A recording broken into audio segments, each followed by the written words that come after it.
Bonsoir Jean-Pierre Elkabbach. Bonsoir. Merci beaucoup d'être avec nous ce soir sur Merci Objectif de Gars. m'accueillir.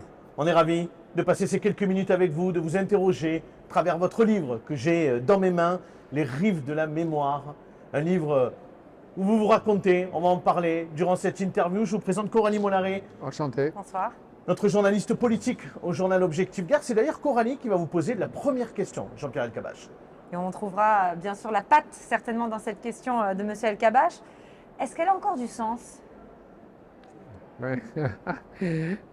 Ma vie, oui. J'essaie de lui donner du sens à ma vie. Oui. Et tous les combats que l'on mène ont du sens. Surtout, ne se plier devant aucune icône, aucune fausse valeur et se battre pour avoir du sens. Lutter contre l'antisémitisme, contre le racisme, Oui. contre l'injustice, contre le machisme, pour l'égalité homme-femme, pour le féminisme. Oui, ça a du sens. Alors ma question c'était est-ce qu'elle a du sens? Est-ce que ça a encore du sens d'avoir une carte de presse en 2023 quand on travaille pour M. Bolloré? En voilà une question stupide. Parce que Merci, chez monsieur M. Bolloré, d'abord j'y suis plus à CNews, il faudrait vous renseigner. Et M. Bolloré laisse la liberté d'expression à la plupart des gens qui sont avec lui et qui veulent venir faire leur travail. Et Vincent Bolloré, d'abord, il se fout pas mal de toutes les caricatures ou les critiques qui sont faites parce que toute sa vie, on l'a critiqué. Donc, il y a des injustices. C'est un entrepreneur conquérant qui a transformé son secteur. Si je me rappelle bien, quand il a commencé, il y avait 500 personnes qui travaillaient. Il y en a 85 000 maintenant. Bon, c'est son affaire. Et puis, si on veut le battre, eh bien qu'on fasse des émissions meilleures que les siennes. Il y a une grande diversité. Aujourd'hui en France, c'est formidable. Et je vais vous dire aussi autre chose. Si Vincent Bolloré, Bernard Arnault, Pierre Drahi, François Pinault décidaient de retirer leur argent de la presse, de quoi vous vivriez? De quoi vivrait la presse? Du lecteur? Il n'y a pas de lecteur. Il y a très peu de spectateurs. Comment on vivrait? Donc pour vous c'est un peu un faux procès qu'on fait à Vincent Mais Bolloré? bien sûr, c'est un faux procès. Quand on voit Il la faut ligne avancer. éditoriale de CNews avec des thèmes qui abordent souvent des thématiques plus extrême droite, dans l'outrance, la polémique, pour vous tout ça ce sont des faux Oui, procès? mais il y a d'autres endroits où il y a de la gauche, de l'extrême gauche. Je ne peux pas vous faire la liste, je ne veux pas les, Ça fait vivre la les démocratie. compromettre. Mais bien ce que sûr, vous dites. c'est la démocratie. Et je veux dire, quand on n'est pas d'accord, on y va, même dans ces chaînes, on se bat, on essaie d'échanger et de faire valoir ses propres idées. On ne fait pas la dénonciation primaire de tel ou tel. Mais n'oubliez pas une chose, ces types se retirent. Dans quel état est la presse? On n'est pas comme au Japon, où un journal fait 11 millions de spectateurs, enfin, et de lecteurs. Vous voyez, vous connaissez les lecteurs des uns En et tout cas, des la autres? question de Coralie, elle est intéressante parce qu'en fait, c'est votre marque de fabrique. Les premières questions. ça.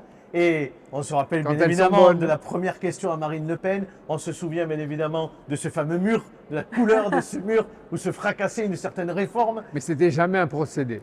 Et puis, il y a quelqu'un qui vous admire beaucoup, c'est Léa Salamé, qui est sur France Inter, qui a beaucoup appris à vos côtés et qui aujourd'hui est la star probablement de l'interview politique. Elle, je l'ai remarquée, recrutée, formée, et je suis très heureux de la carrière qu'elle a. Mais vous savez, il y en a beaucoup d'autres. On dit la transmission. Mais la transmission, je l'ai commencé dès que j'ai fait mes débuts. Dès que j'ai vu des gens de qualité, je les ai pris avec moi, je les ai fait travailler. Comment ça vous est venu, le fait de poser ces questions un peu choc? Nous qu'on appelle chez nous politiquement coquines, mais comment ça vous est venu? Bon, une question d'humeur. D'abord, je vais vous faire une confidence. C'était pas préparé? Ah ben, bien sûr, c'est vrai. Enfin, il y a deux choses. C'est préparé dans certains cas. Ouais. Dans certains cas, quand on sait, où je le vois au dernier moment, c'est l'humeur du pays, c'est mon humeur, je suis mal dormi, je suis en colère, où je vois la gueule de Ça arrive. l'interlocuteur ou de l'interlocutrice. Et quand je les vois arriver faire les macs, rouler les épaules, vous pouvez me poser toutes les questions que vous voulez. Alors, au dernier moment, peut-être que j'en trouverai, mais je tape. Mais d'entrée, vous les déstabilisez, ça peut les mettre sur la C'est défensive. pas toujours la première question, parce qu'au bout d'un moment, ils ont peur qu'on pose toujours la première question. Vous la posez en deuxième ou en troisième. Au moment où ils ne s'entendent pas. Aujourd'hui, quel journaliste politique, on a parlé de Léa Salamé, est-ce que par exemple Apolline de Malherbe sur RMC, elle est un peu dans votre veine? Elle fait ses interviews le matin, un peu sec comme ça, où Et elle vous allez me interroge faire en face à défiler face. tous les journalistes. Non. Apolline, je l'aime beaucoup. Elle est très bien et elle est très bien à sa place et elle va faire monter l'audience. mais je ne vais pas donner des satisfecit. On a Je bien ne compris. suis pas un donneur de leçons. Les rives de la de mémoire. satisfecit. Les rives de la mémoire, on en parle, puisque à 85 ans, vous travaillez beaucoup encore, et vous avez décidé de vous raconter dans ce livre. Je peux vous dire. Oui, je vous en prie. Il y a un philosophe et un poète juif qui s'appelle Edmond Jabert. Et il dit, quand à un juif, on donne son âge, il ne faut jamais oublier qu'il a 5000 ans derrière lui. C'est-à-dire qu'il a la profondeur de l'histoire pour regarder le monde d'aujourd'hui. En tout cas, moi, ce qui m'intéressait dans cette question, c'était surtout de dire que vous avez eu un long parcours, vous avez fait énormément de choses, on va en parler dans quelques instants, mais sur ce livre, moi, ce qui m'intéresse, c'est quel a été le leitmotiv, pourquoi vous avez eu envie de raconter votre histoire et de passer par des moments aussi personnels dans cette Pour histoire. 2 raisons. À la fin des fins, je me suis dit 2 choses à travers les lectures. Tiens, le passé peut servir à éclairer ce que nous vivons et peut donner envie d'anticiper sur l'avenir. Il y a tellement de sujets que j'ai abordés dans mes émissions depuis le début, sans savoir qu'elles allaient se développer.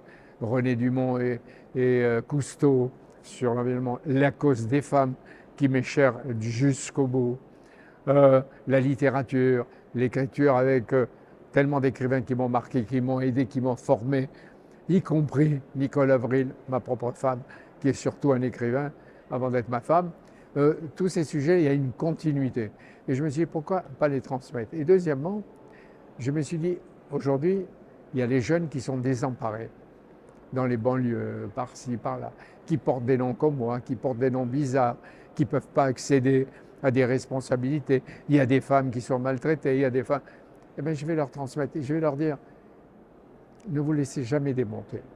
Ce qui a permis de raconter ces souvenirs d'Oran, de votre père, aussi de cette anecdote folle quand vous avez débarqué à la radio où on vous a demandé de changer votre prénom. Et de nom, le prénom, je De nom, pardon, Mais excusez-moi. c'est vrai que si j'avais mis, parce que mon premier prénom, je vais peut-être vous choquer, c'est Haïm. Mon père a fait cette bêtise à l'époque, juste avant la guerre. Mais si j'avais dit Haïm, Jean-Pierre, El Kabbach, vous voyez un peu. Déjà avec El Kabbach, c'était lourd à porter. Mais Mamadou, mais Monique, mais machin, ou encore que maintenant, je suis content de voir qu'il y a toute une génération du Maghreb et d'Afrique qui Ouais. monte et qui s'impose dans le journalisme, dans la musique, dans le chant, dans le domaine de l'art, et je m'en fais du cinéma. Vous avez interrogé un bon nombre de personnalités politiques françaises, mais aussi mondiales. Yasser Arafat, Richard Nixon, Margaret Thatcher, Vous avez bien Gorbatchev, dit, quoi. Nelson Mandela. J'ai lu sa biographie il n'y a pas longtemps. Enfin, sa biographie, une partie de sa biographie. Bon, peu importe. Vladimir Poutine. Qui vous a le plus impressionné?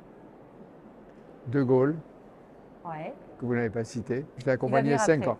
ne vous inquiétez pas. Sadat, le président égyptien après Nasser, il déclenche une guerre contre Israël, il la perd, et c'est lui qui tend la main à Israël et qui dit « je viens », à la grande surprise, la stupéfaction des Israéliens.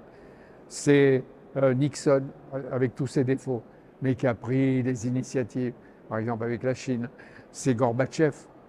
Gorbatchev, même si les peuples de ces gens-là ne reconnaissent pas ce qu'ils apportent, eh bien, Gorbatchev, parce qu'il a changé l'Union soviétique en Russie, parce qu'il a fait passer un peu de liberté. Gorbatchev, parce que D'ailleurs, il il a est haï par changé. Vladimir Poutine. Hein, Oui, oui, Gorbatchev. mais c'est pas un gage de qualité. Non, non, pas du tout. Et c'est lui qui a, je veux dire, arrêté la guerre froide, rendu possible un changement dans l'Europe et dans les rapports du monde. Et juste Alors, qui encore? un mot sur Gorbatchev, Thatcher. Comment vous l'avez ressenti? Mandela, Parce que Thatcher, dure, séduisante, charmante, elle nous avait fait du charme à Alain Duhamel et moi. Ah bon? Ah oui, oui, enfin, mais en même Elle temps était très très fidèle à précise. son mari. Très précise. Bah ouais, mais enfin. L'un ouais. n'empêche pas l'autre. C'est comme ça que vous posez les questions, on en parlera après. Mais on n'était pas venu, on n'était pas allé au 10 Downing Street Ouais. pour la séduire ou pour l'amener avec nous, je ne sais pas où, à Il y a l'hôtel. toujours une part de séduction Non, dans les non, interviews. ouais, bah, peut-être. Mais bon, Ça permet de créer du lien. En tout cas, c'était une femme très dure. très dure, très précise. Mandela, bien sûr. Mais encore une fois, pour moi, c'était d'abord De Gaulle. Vladimir Poutine, on en dit un mot, puisque la guerre en Ukraine a éclaté il y a un an. Est-ce que ça vous a surpris parce que vous connaissez, alors au travers de vos interviews, mais un peu la personnalité de Vladimir Poutine. Oui, ça m'a surpris. Parce que quand on l'a rencontré, il était plutôt séducteur. Et puis il avait fait une analyse politique après l'interview d'1 h 15. Je suis resté tête à tête avec lui et son interprète. Une analyse géopolitique et stratégique du monde d'aujourd'hui. Je ne vais pas entrer dans les détails. Mais je ne sais pas s'il m'a mené en bateau, s'il a triché, probablement. Mais ce qu'il m'a dit, que toutes les capitales savaient qu'il ne fallait pas mettre des missiles et de l'OTAN en Ukraine, et que c'était un casus belli, tout le monde le savait. Bon, mais entre lui, celui que j'ai connu, et le type qui bombarde, qui massacre, qui laisse une armée violer, démolir, qui est en train de ravager, de détruire, de raser des villes, celui-là, j'en veux pas. En deux mots, peut-être Coralie, sur le général de Gaulle, Oui. vous avez parlé tout à l'heure de général, vous l'avez cité en tout cas, le général de Gaulle. Vous avez une expérience très particulière avec le général de Gaulle, parce que vous l'avez, jeune journaliste, beaucoup suivi avec votre autoradio, avec votre radio, et là, vous aviez du mal probablement à l'interviewer, en tout cas comme ça, spontanément, en direct, mais il a accepté que vous soyez avec lui. La question qu'on voulait vous poser, ce n'était pas forcément autour du général de Gaulle, c'est plutôt de ceux qui se réclament aujourd'hui du général de Gaulle. Est-ce que c'est une forme de fantasme ou est-ce que c'est une réalité? C'est un fantasme. Et ce sont plutôt des perroquets qui croient que parce qu'ils emploient les mots du général de Gaulle, ils sont de Gaulle ou ils sont gaullistes. Aujourd'hui, de Gaulle aurait fait entendre sa voix, la voix de la France, pour dire il faut la paix. Il faut trouver les moyens de la paix et de la sécurité en Europe. Où on va si ça continue? Où on va si ça continue? Il faut donner aux Ukrainiens qui souffrent et qui ont un courage extraordinaire dans leur résistance, il faut les donner les moyens d'équilibrer les rapports de force. Mais il ne faut pas faire rêver les peuples et les dirigeants en disant qu'il y aura une victoire militaire de l'Ukraine sur la Russie. Ce n'est pas possible. Dépêchons-nous, en plus des armes qu'on envoie, d'envoyer peut-être des diplomates pour essayer de commencer des pourparlers. Il faudra du temps. Mais vous voyez, les Ukrainiens vivent un deuxième hiver comme aujourd'hui. C'est bien de parler, pendant qu'ils souffrent dans les caves, qu'ils ne mangent rien, qu'on ne peut pas les soigner, Exactement. qu'ils vivent à la bougie. C'est bien? Bon. Et donc, ou il nous a menti, ou il n'y croyait pas encore à ce moment-là. Mais c'était en 2014, il a déclenché la guerre en 22, c'est-à-dire 8 ans après. Et je ne regrette pas d'avoir... Oui. On arrive au bout de cette interview. Exactement, donc vous co-présidez le festival de la biographie à Nîmes. Quel est votre regard sur notre ville et puis sur le département plus largement? D'abord, j'étais venu comme reporter ici il y a des années. Mais je suis impressionné de ce qu'on a fait, comment on a rénové, restauré la ville, le Carré, comment ce bâtiment dans lequel nous sommes est moderne, comment l'urbanisme a complètement changé. J'allais dire, je ne sais pas qui est le maire. Je sais qui est le maire, oui. mais ça dépend de l'activité, puis en même temps des ressources culturelles, intellectuelles de la ville. J'ai vu changer. Il y a un hôtel où je suis allé prendre un verre, où je vais peut-être m'avoir ma chambre, l'Imperator. Je dis, mais où on est là, à New York ou à Shanghai. Ouais. Vous voyez? Vous connaissez les corridas? Vous aimez? Parce que l'Imperator, c'est vrai que c'est une place quand même des aficionades. Ah bon, d'abord, c'est là qu'il y a les toréadors? Bon, c'est là où souvent on séjourne. Voilà, c'est effectivement. séjourne. Où il y a des... Non. Vous n'avez pas Pourquoi d'avis. pas? Pourquoi pas? D'autant plus que quelquefois le taureau, il tue le toréador. Donc dans certains cas, c'est plus rare, mais c'est équilibré. Et ce que je veux dire aussi, c'est que je dis aux jeunes, comme le pain de soulage, le noir, il n'est pas tout noir. Le noir, il n'y a pas tout noir. Il apparaît parfois des lumières.